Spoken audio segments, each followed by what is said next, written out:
May binigay ng deadline ng Metropolitan Manila Development Authority o MMDA sa mga lokal na pamahalaan sa rehiyon para ilista ang mga kalsadang mapapasama sa total at partial ban sa street parking. Live mula sa Quezon City, nasa frontline ng balitang yan, si Gerard de la Peña. Gerard, kailan daw ba dapat ma-submit at makompleto ang listahan na yan?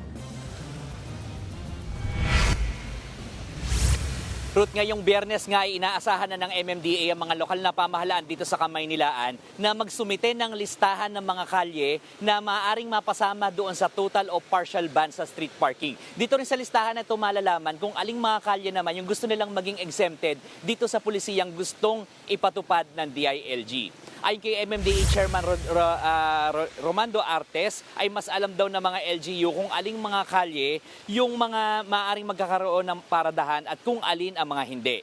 Dito rin daw nila mapag-usapan ang mga rekomendasyon at justification kung valid nga ba ang mga dahilan kung bakit naman kailangang i-exempt ang ibang kalsada sa parking ban. Kung si Artes nga lang daw ang masusunod, mas okay raw na talagang wala nang payagang makaparada sa kalsada dahil ginawa ang mga ito para madaanan at hindi bilang paradahan.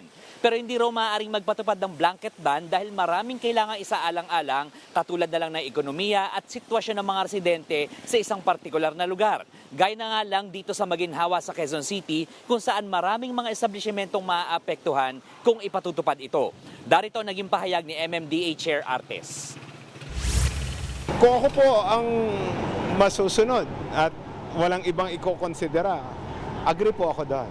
Dahil iyan po yung magpapaluwag ng ating mga karsada, lalong-lalo na yung kahit yung mga side streets. Pero nandito tayo sa ganitong sitwasyon sa ngayon, so dapat pong pag-aralan whether nga total ban, partial ban, kailangan po pag-usapan namin to ng mga LGUs.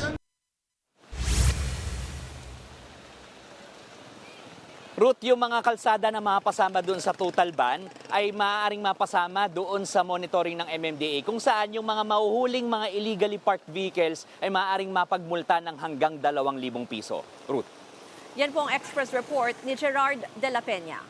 Mga kapatid, Ruth Cabalpo, para sa mabilis na pasada ng mga balitang dapat niyong malaman, mag-follow at mag-subscribe sa social media pages ng News 5.